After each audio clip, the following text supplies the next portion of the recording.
Number one Marmaduke fan here. And I'm a little torn on Pantheon.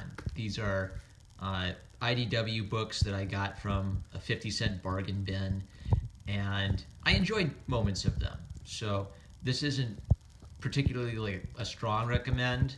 This is maybe, if you see it for 50 cents, yeah, whatever, pick it up. But reading it did make me think about some things in Marvel and storytelling in general that were the little annoying things within it. I think I could make application to my own writing. Generally, anyone could make application to their writing from this. So I think the problem with Pantheon is IDW is courting kind of the woke progressive audience who clearly didn't go buy enough of this book for me to find it for 50 cents from a comic book store. And the woke progressivism kind of creeps its way into what could be just kind of like a cool action story about Zeus. When I first looked at this, I thought it was like biracial, off-brand Luke Cage, because he's got that kind of, tough guy look and the Luke Cage shirt and jeans, almost like Lex Luthor in the Superman animated series cartoon, where they wanted him to look Greek, and I think Bruce Timm said he wanted him to look like a brute, and everyone thought that Lex Luthor looked biracial, and that DC got some salty letters about that because then they lightened up Lex Luthor's skin tone later. This is the same deal, where he kind of looks like he might be biracial, but he's supposed to be Greek, and he's supposed to be Zeus. The second you see Pantheon and lightning, and you see that it opens in Greece, that's Zeus. You don't need to read any more for that to be spoiled. So, propaganda and the arts. So, you can have moral stories and political stories in art, and I'm thinking a lot about why is it sometimes annoying and why is it sometimes effective? Is it just when the message disagrees with me or agrees with me, or is it something about the way the story is told? And I honestly think it has more to do with the way the story is told. The reason that Aesop's fables work, the ant and the grasshopper, is who's going to listen to the ant and the grasshopper and say, I shouldn't store up food for the winter? Who's going to listen to the little boy who cried wolf and say, well, you know what? From my perspective, lying about dangerous situations is good, and I actually kind of want to be eaten by wolves. But when it's a morality play about global warming or about creationism or about the Confederacy and Southern racism or the military-industrial complex, that isn't a subject that you can reduce to a little Aesop's fable morality play. Particularly when you are part of this capitalist, cis heteronormative patriarchy, which you're supposedly trying to critique. It's one level of irony when a socialist kid uses an iPhone and puts like a Antifa case or a Karl Marx face on their iPhone and miss the irony of this object that's been brought about by capitalism being used to say workers of the world unite. So that's one level of irony. But then the Marxists might say, well, we live in a capitalist system, so we're forced to buy capitalist products. Well, okay. Another level of irony is having kind of an environmentalist, global warming, fossil fuels are bad message, but then making comic books about that. You might argue, well, by making comic books, I'm spreading the good news of going green and of being environmentally conscious, but this comic book was printed on paper. The ink presumably may have even have come from coal, the black ink. The ink had to be delivered to the printer by a truck using fossil fuels. The printing machine that printed it used electricity fueled by coal, and then it was delivered to a comic book shop by a truck using fossil fuels. You don't get to make products that consume energy and then lecture me about how I need to go green and reduce my carbon footprint, and wicked humans like me, we're destroying Mother Earth. If you believe that, don't make the Pantheon cartoon and then give me this heavy-handed, we're destroying the Earth for fossil fuels and oil, and we're ripping up the Greek pantheon because nothing is sacred to capitalism and the oil mongers. Okay. And then we actually start getting a little cool adventure story where this guy Hamilton is kind of breaking the law, but he's trying to rescue historical artifacts from the city of Miami, which has been flooded presumably by global warming. There's some cool, explosions and a chase, and then some dude mining in the Pantheon unleashes some great terrible evil. Sexy cop chases around Ham. She gets in trouble. There's a shark attack. Some cool stuff happened in this first issue. And then the big obvious reveal is that this guy is Zeus. Then issue 2, some of the messaging became a little bit more on the nose. This wasn't the worst example, but in kind of a story where you have magical or mystical elements, it's usually smart to tiptoe around awkward political or religious issues unless you're really committing to the bit of dealing with that story. So if your character can walk on water, it's kind of weird for someone to ask, well, gee, did Jesus have that same power? Was Jesus able to use your magic ninja chakra power? It's a weird question. Harry Potter had this thing too, where she kind of tiptoed around the idea of the world religions until the last book, where she introduced the idea that Dumbledore's family and Potter's family both read the Bible and quoted from the Bible, but even then they quoted from it thematically to make a moral point, not to say something cutesy about, oh, well, maybe Jesus went to Hogwarts. That'd be so cringy.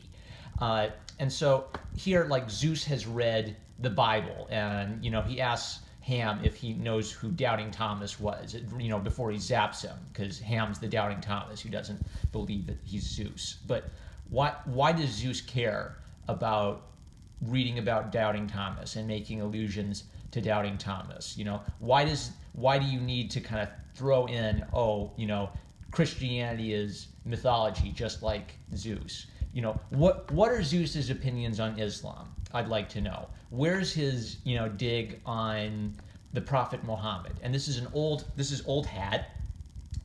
Every time there's an argument about representation of Christianity in, popular culture and popular media, I think it's a fair question to ask, would someone be willing to do this to Islam and Muhammad? Because in the case of South Park, I can respect them in that they roast everybody. They've roasted Mormons, they've roasted traditional Christians, they've roasted atheists, they've roasted alt-centrist agnostics, and they've roasted Muhammad. They have kind of gained the pass of being willing to roast anybody. But when the audience you're chasing after is white progressive Marxist students, then you got to throw the digs at Christianity being a myth, because the kids just got out of their red state Christian home, and now they're angry at mom and dad, and they love that kind of stuff. Well, there was even one in here that reminded me of Moon Girl and Devil Dinosaur. Like, just out of the blue, he calls some jerk on the boat a creationist, and it makes absolutely no sense in context. What on earth did he say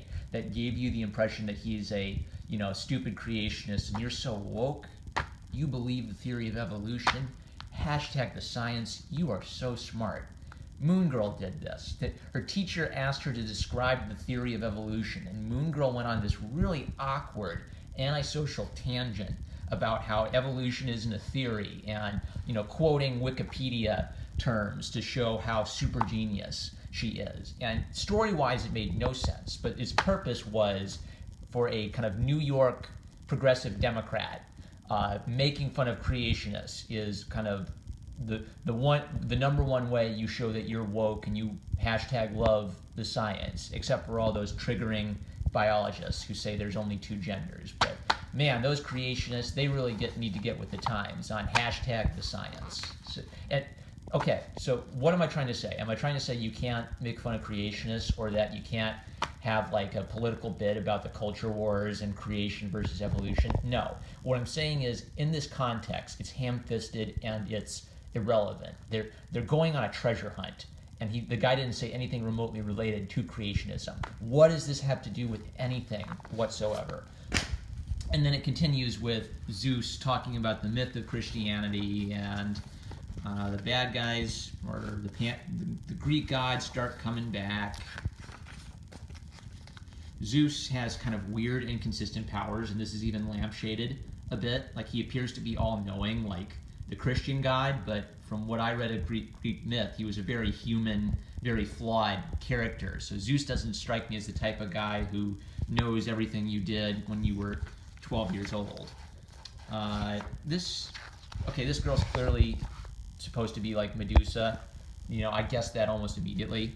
And this page is an example of what I call kind of a faux perspective shot, where, you know, if you're not that good at constructing perspective, you can kind of get away with having a simple room with like one line and a single line being the horizon line, and not drawing all the like details of the ornate stuff in perspective, but then it's kind of obvious to the eye what you're doing. And I'd have to break out my ruler and marker to figure this out, but something just feels off looking at this, about this. She looks like a giantess, and I have the feeling that, you know, they just kind of plopped this carpet down here.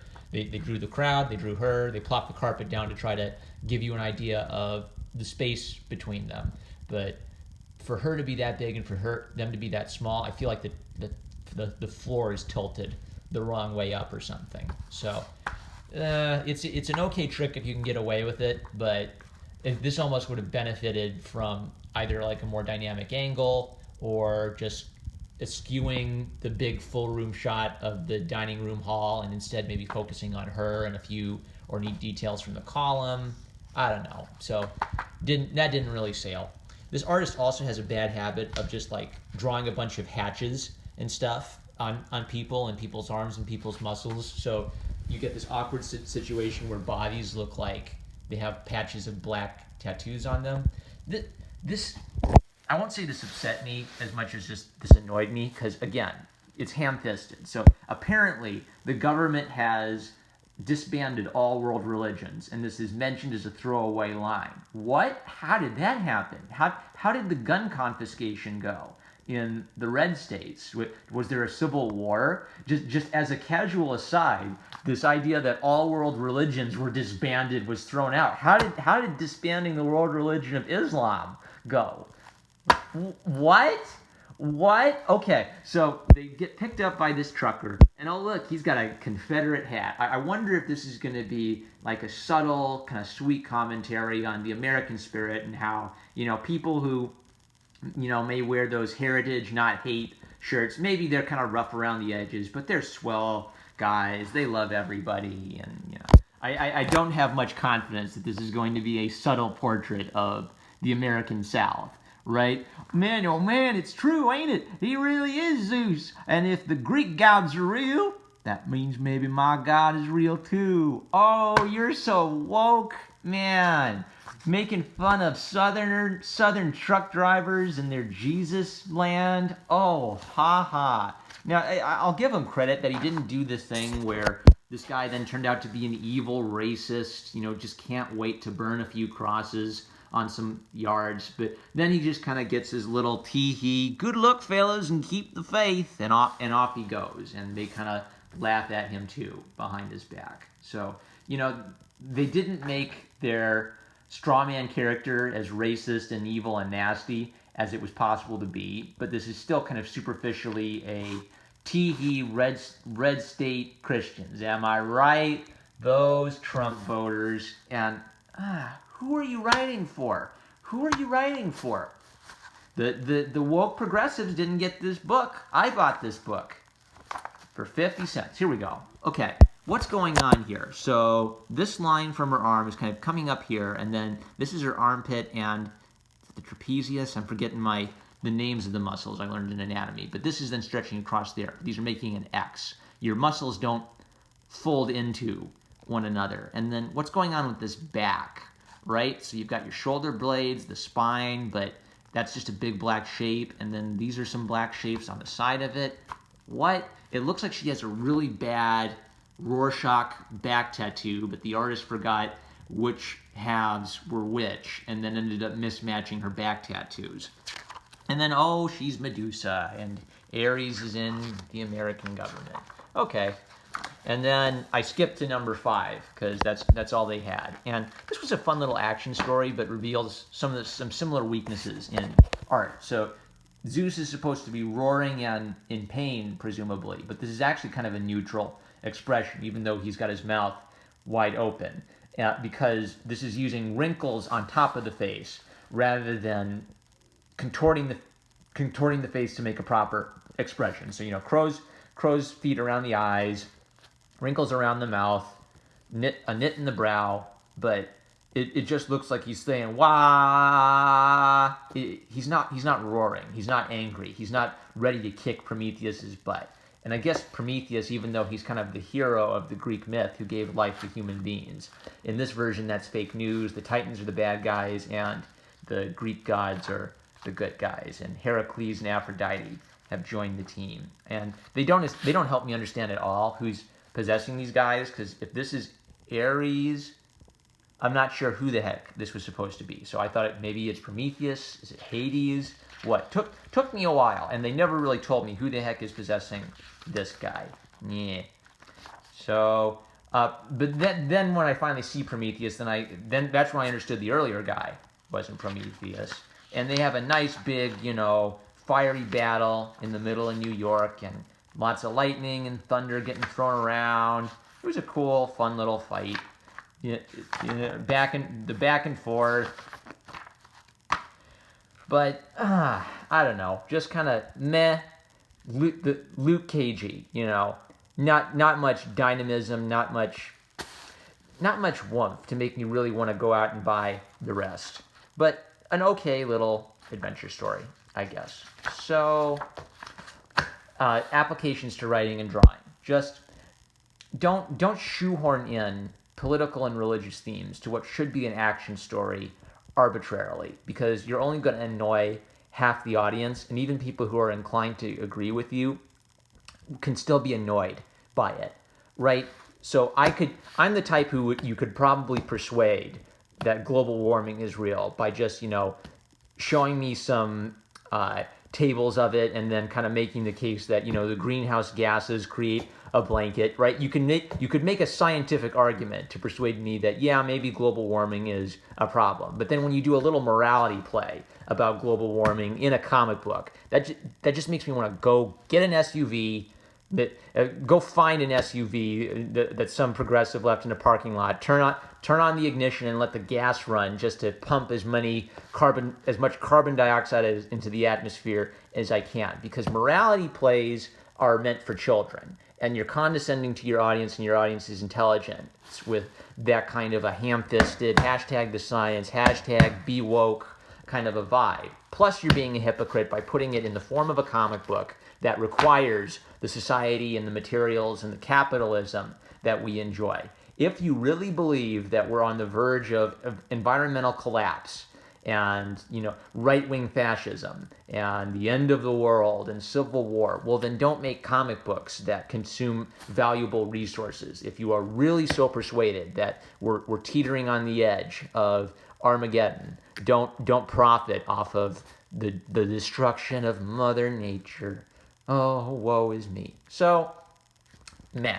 I mean, I kind of said I recommended it first, but now I'm kind of feeling a bit meh. The action and the fighting was pretty okay, and the art inside is more okay than these trash covers. I mean, don't on purpose try to imitate the look of a bad posterized photo, because we've seen a million Shepard Fairey Obama Hope poster memes, and everyone now can pick that up instantly when you try to do that. So this was either a posterized photo used as a base, or they worked really hard to imitate the look of a posterized photo, in which case they worked really hard to imitate something that looks annoying and cheap. So the cover, I was getting set up to fail by this awful cover art and the awful posterized, boring photo look. But then the interior art was okay, except for the weakness of, too much just gunks and blobs of black on top of people. There was like a Hercules arm that was the same thing, or it just looked like he had a black tattoo. The arm is a form. It's a cylinder. The muscles aren't just blocks of solid black shapes floating in the middle of an arm. So I'm not going to try to find it, but it was there were still lessons to be learned, pro and con, of storytelling and art from IDW's Pantheon. I'm #1 Marmaduke fan. Catch you later.